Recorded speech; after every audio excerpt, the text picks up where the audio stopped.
And Governor Kotek is asking President Biden to declare January's ice storm a major disaster in order to get additional recovery funds. Now, if approved, state, tribal, and local governments will have access to supplemental FEMA grants to help recovery efforts across the state.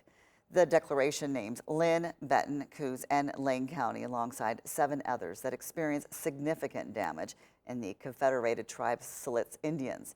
Now, according to the state, the preliminary assessment of the damage done by the storm comes out to less than $50 million.